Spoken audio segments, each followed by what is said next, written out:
To the valedictorian address, coming from the elementary class valedictorian, Angel D. Esguera.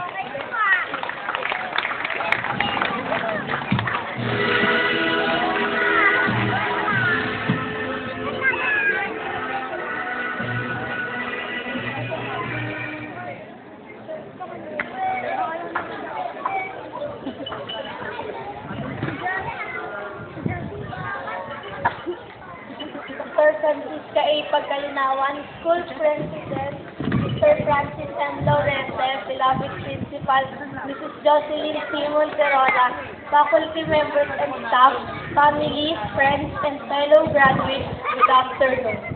Today is a day to be thankful and to be inspired. First, we have much to be thankful for. Here at Living Light Academy, we have received a great education. Thanks to our fine administration and teachers. We are prepared to move on and to take on whatever challenges come next in our lives. Fellow graduates, I want you to know what a great gift being as prepared as we are. It's because that cannot be said for all schools. Here, we have had a high degree of academic excellence, and whether you intend to continue your education or not, you'll benefit from what you learned here. We should also be thankful to our families. These past 6 years have presented us with a lot of ups and downs, and it is good to know that we have our family in our corner, supporting us along the way. Thanks, Mom and Dad. I would not be here today without you. Finally, we can be thankful for each other. The friendships we have made here will last a lifetime. And in the same way, we have helped each other too. In some ways, survive these 6 years here, and in other ways, succeed in these years at Living Light Academy. I hope we will continue to be there for each other and to support each other in future endeavors. Now, what can be inspired of by today?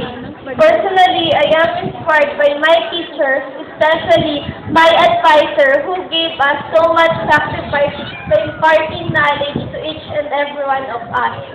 For they have taught us throughout the year, who influenced and motivated us to become the people who are today. And of course, I am inspired by my classmates and friends who contributed a meaningful experience in my journey.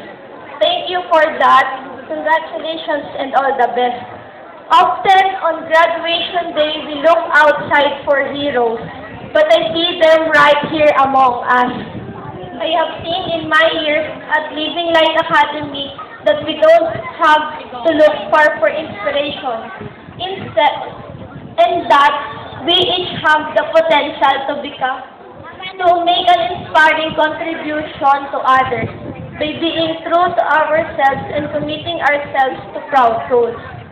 When you live here today, celebrate what you have accomplished, but look forward with an eye towards how you too can be the inspiration for others. Congratulations, Batch 2011. Thank you, Angel, and congratulations. Now, for his valedictory address, may I call on the high school class valedictorian, Michael Brian Y. Arshaga.